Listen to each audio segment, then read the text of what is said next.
Hello दोस्तों, मैं पवन वार्ष्णेय आपके बीच लेके आ गया हूं एक बहुत बड़ी खबर जो कि पूरे देश में चल रही है। नीट 2024 के एग्ज़ाम को लेके तो इसमें बहुत सारे पोस्ट, बहुत सारे वीडियोस मैंने देखे कि नीट एग्ज़ाम में एनटीए को किस तरह से कटघरे में खड़ा कर दिया गया है। तो एक पोस्ट मेरे जब सामने आई इंस्टाग्राम पे तो मैंने उसके फैक्ट्स को जब चेक किया तो मुझे लगा कि इसमें हमें भी एक वीडियो बनाना चाहिए उन स्टूडेंट्स का साथ देने के लिए जो स्टूडेंट्स इस स्कैम से इफ़ेक्टेड हुए हैं। तो अब इसे स्कैम कहें, घोटाला कहें या कोई गलती कहें, आइए फैक्ट्स के द्वारा चेक कर लेते हैं। ठीक है, तो यहाँ पर मैंने क्वेश्चन मार्क आपके लिए लगाया कि नीट का ये जो एग्ज़ाम हुआ है 2024 का, ये क्या वाकई में कोई स्कैम है या फिर एक बहुत बड़ी गलती है एनटीए के द्वारा जो कि बच्चों के साथ की गई है, जो कि इस एग्ज़ाम में की गई है। ठीक है, तो अगर हम पहले कोई फैक्ट चेक करें तो यहाँ पर मैं आपकी नज़र एक चीज़ पे डालना चाहूँगा कि नेट का जो रिज़ल्ट था वो 24 जून को आने वाला था। सबको पता था, सबको इंतज़ार था कि 24 जून को नीट का रिज़ल्ट आएगा, नीट एग्ज़ाम का। बट ये रिज़ल्ट 4 जून को दिया गया। तो 4 जून को देना एनटीए को अपने आप कटघरे में खड़ा कर देने वाली बात है, क्योंकि 4 जून को इंडिया का सबसे बड़ा रिजल्ट आ रहा था, date is of Lok Sabha elections. तो सबको पता थी कि लोकसभा इलेक्शन एक बहुत बड़ा रिजल्ट है, पूरे देश की नज़र केवल और केवल इलेक्शन पर होने वाली है। उसी बीच, उसी की आड़ में अगर हम कहें तो नीट वालों ने अपना रिजल्ट जारी कर दिया। 14 जून की जगह 4 जून को जारी कर दिया, जिसमें हमने देखा कि 67 स्टूडेंट्स ऐसे थे जिनकी AIR 1 थी। AIR 1 से मेरा मतलब है कि जिनके परफेक्ट स्कोर थे 720 में से 720। ठीक है, इस स्कोर से काफ़ी लोगों की नज़र इस रिज़ल्ट पे टिक गई और ख़ास तौर से उन बच्चों की नज़र इस रिज़ल्ट पे टिक गई जिन्होंने पूरा साल अपना तन मन धन तीनों देके इस एग्ज़ाम की तैयारी करी थी। इस एग्ज़ाम में आपको पता है बच्चों के सारे एग्ज़ाम्स में कोई भी हम एग्ज़ाम दें, ये तो एक बहुत बड़ा एग्ज़ाम है, छोटे से छोटे एग्ज़ाम में हर बच्चा अपने तन मन धन लगा के अपना खून पसीना एक करके तैयारी करता है। और जब रिज़ल्ट की बारी आती है और रिज़ल्ट में अगर हमें इस तरह की चीज़ें देखने को मिलें तो हर बच्चा हताश हो जाता है। ठीक है, सुसाइड के बहुत ज़्यादा बढ़ रहे हैं।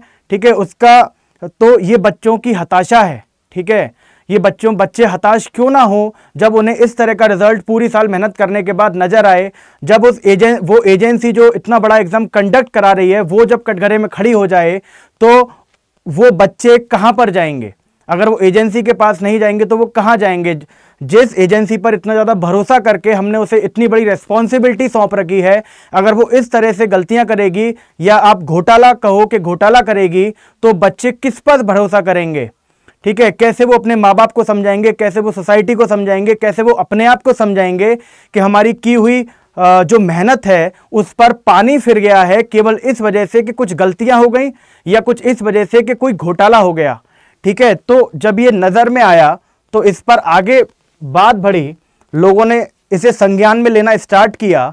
एक बच्चा था, एक एस्पायरेंट था जिसका नाम था संभव वाधवां। ठीक है, उसने प्रूफ के साथ कुछ पोस्टें डाली, जैसे कि इनके फैक्ट्स मुझे बहुत अच्छे लगे, बहुत लॉजिकल फैक्ट्स लगे, इसलिए मैं ये लेके आया हूं आपके सामने। यहां पर ऑनलाइन रजिस्ट्रेशन का जो डेट था, यहां पर जो ऑनलाइन रजिस्ट्रेशन का डेट था वो पहले 9 फरवरी था, जिसे एक्सटेंड करके 16 मार्च कर दिया गया। ठीक है, पहले हमने 1 महीने तारीख को बढ़ाते हैं, जो एजेंसी है वो 1 महीने पहले तारीख को बढ़ाती है फॉर्म भरने की। फिर अचानक से 9 और 10 अप्रैल को साइट रीओपन होती है फॉर्म भरने के लिए। इतने दिनों के गैप के बाद, लगभग 15 दिनों के गैप के बाद अगर आपको रीओपन करना था या एक्सटेंड करना था तो आप यहां से भी कर सकते थे, 16 मार्च से भी कर सकते थे। बट ऑल ऑफ सडन अचानक से 2 दिन के लिए वेबसाइट रीओपन होती है। रजिस्ट्रेशन फॉर्म का खुलना 2 दिन के लिए अपने आप में इस एजेंसी को शक के घेरे में डाल देता है। फिर उसके बाद आप देख रहे होंगे यहां पर सेकंड पॉइंट इन्होंने कहा कि राजस्थान के एक सेंटर पर पेपर लीक पाया गया। सेम डे एनटीए ने क्लैरिफाई किया के पब्लिक नोटिस के जरिए कि exam will be reconducted for 120 students. दोस्तों, जब कोई पेपर लीक का मामला सामने आता है तो पूरा का पूरा पेपर हम दोबारा से लेते हैं। ठीक है, केवल 120 बच्चों के लिए रिकंडक्ट का पब्लिक नोटिस निकालना, ठीक है, ये कहीं का इंसाफ नहीं है। क्लियर? तो जब हम आगे देखा हमने,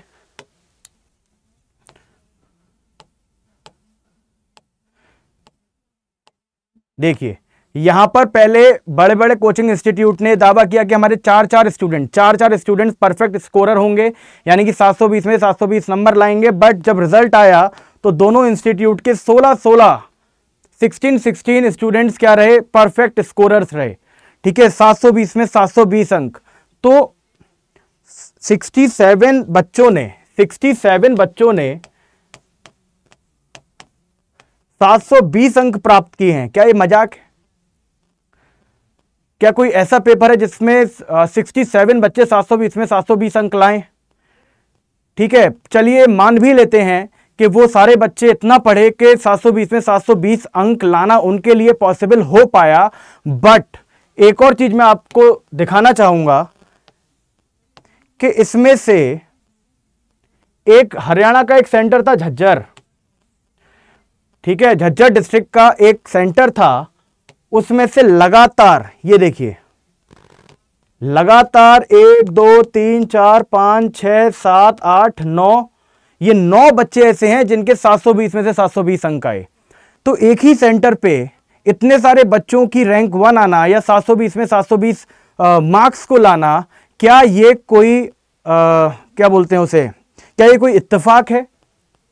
ठीक है, और अगर आप इन बच्चों की सीरियल नंबर देखेंगे तो वो सीरियल नंबर ऐसे हैं कि या तो आसपास बैठे हैं, ठीक है, मैं तो मान रहा हूं चलो आसपास भी ना बैठे हों, बट ये एक ही सेंटर पे से ऐसा पॉसिबल शायद इस बात को खड़ा करता है, इस बात को शंका में डालता है कि ये पेपर हमारा साफ तरह से हुआ है या नहीं हुआ। क्लियर? और देखो यहां एक बात, वैसे तो ये रिलेवेंट नहीं है बट फिर भी मैं आपका संज्ञान इस पे लाना चाहूंगा कि देखो ये सारे बच्चे जितने ऊपर हैं, इन सबके नाम के आगे सरनेम्स हैं।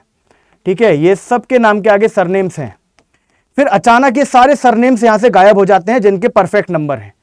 जो परफेक्ट स्कोरर्स हैं उनके नाम के आगे, सबके नाम के आगे सरनेम गायब हो जाते हैं। फिर यहां से दोबारा से क्या होता है? सरनेम स्टार्ट हो जाता है। तो ये झज्जर वाले डिस्ट्रिक्ट वाले जो सेंटर के जो कुछ स्टूडेंट्स हैं जिनके परफेक्ट स्कोरर आए, उनका सरनेम ना होना, उनकी सीरीज एक होना, एक ही सेंटर होना, एक ही डिस्ट्रिक्ट होना, क्या ये एनटीए को कटघरे में नहीं लाता? क्या एनटीए को, क्या कोर्ट को इसमें जांच नहीं करनी चाहिए?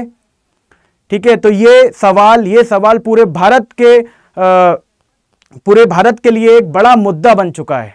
ठीक है, इसमें हम सब लोगों को आगे आना पड़ेगा। इसमें सारे और मैं आपको बता दूं कि आप सभी बच्चे, मुझे पता है कि एक पेपर की तैयारी करने में हम क्या क्या चीज़ें सेक्रीफाइस करते हैं। ठीक है, हम अपने डेली रूटीन में से क्या क्या सेक्रीफाइस करते हैं, रोज का सोना, रोज का खाना, रोज का खेलना, ठीक है, हर तरह के शौक, हर तरह की मौज हम लोग सेक्रीफाइस कर देते हैं। और उस सेक्रीफाइस के बाद अगर लास्ट में हमें ये पता चले कि हमारा जो एजेंसी है जिस पर हम भरोसा करके पेपर देने जा रहे हैं वो इस तरह का घोटाला कर रही है, तो इसमें वो बच्चा हताश ना हो तो क्या हो। तो मैं उन सारे बच्चों से ये कहना चाहूँगा कि आपको बिल्कुल हताश होने की ज़रूरत नहीं है।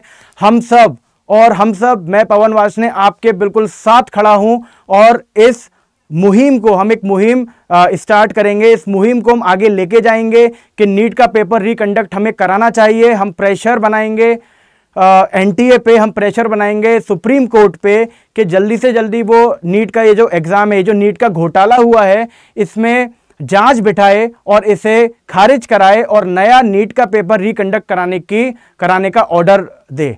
ठीक है, तो इस मुहिम को हम स्टार्ट करने वाले हैं। ठीक है, इस मुहिम में जुड़ने के लिए आप मेरे टेलीग्राम चैनल पे मुझको ज्वाइन करिए। ठीक है, यहाँ पर मुझे ज्वाइन करिए। मैं यहाँ पे एक मुहिम स्टार्ट करूँगा नीट 2024 को रिकंडक्ट कराने के लिए। इस मुहिम में ज़्यादा से ज़्यादा, मैं चाहता हूँ ज़्यादा से ज़्यादा इंडिया का बच्चा जो जिसने नीट दिया है और वो बच्चा जो किसी भी एग्ज़ाम की तैयारी कर रहा है, चाहे वो नीट की हो, चाहे वो पीसीएस की हो, आईएएस की हो, जुडिशरी की हो या रेलवेज़ की हो, एसएससी की हो, किसी भी एग्ज़ाम की तैयारी करने वाला बच्चा मुझे यहाँ पर जुड़ सकता है टेलीग्राम चैनल पे, और डिस्क्रिप्शन में मेरा टेलीग्राम चैनल का लिंक भी है, वहाँ जुड़े मुझसे और मेरे साथ खड़ा होके इसके खिलाफ आवाज़ उठाए, ठीक है। क्योंकि आज ये नीट वालों के साथ हुआ है और बहुत सारे, हम तो बहुत टाइम से देखते आ रहे हैं कितने पेपर लीक नहीं हो रहे। अगर यूपी की बात करी जाए तो आरओ एआरओ का पेपर लीक होने की खबर सामने आती है, कांस्टेबल का पेपर लीक खबर होने की सामने आती है। तो इस तरह से कितने बच्चों का करियर ये लोग तबाह कर रहे हैं, कितने बच्चों का करियर ये लोग बर्बाद कर रहे हैं केवल कुछ फायदे के लिए, ठीक है। तो इसके लिए लड़ाई हमें लड़नी पड़ेगी। आप मेरे साथ आइए, इस मुहिम को आगे बढ़ाइए। और मैं ये भी एक सजेशन देना चाहूँगा कि एग्ज़ाम कंडक्ट कराने के लिए गवर्नमेंट को एक ट्रिब्यूनल बना देना चाहिए, एक एजेंसी के साथ एक ट्रिब्यूनल भी होना चाहिए जिसमें ये सारे ग्रीवेंसेस लेके हम जा सके। क्योंकि हम कोर्ट जाते हैं, कोर्ट पे पहले से ही इतनी पेंडेंसी है, इतने सारे केसेस हैं कि जब पेपर का वक्त निकल जाता है, जब समय निकल जाता है, तब उसकी तारीख पे तारीख पड़ती रहती हैं, ठीक है, डेट पे डेट कोर्ट देता रहता है। तो वहाँ पर हमें स्पीडी ट्रायल नहीं हो पाता, स्पीडी जस्टिस नहीं मिल पाती, ठीक है। तो एक ट्रिब्यूनल बनाने के लिए भी हमें मांग करनी पड़ेगी सरकार से। तो इन सारी मुहिमों के लिए मेरे से आप जुड़ सकते हैं पवन वार्ष्णेय 35 पे, ठीक है। वहाँ पर मैं आप सभी बच्चों के साथ अब भी खड़ा हूँ और हमेशा खड़ा रहूँगा, और इस मुहिम को हम बहुत आगे लेके जाएंगे। और मैं आपसे वादा करता हूँ कि नीट का पेपर, अगर ये घोटाला है तो नीट 2024 का पेपर रिकंडक्ट करा के रहेंगे। धन्यवाद।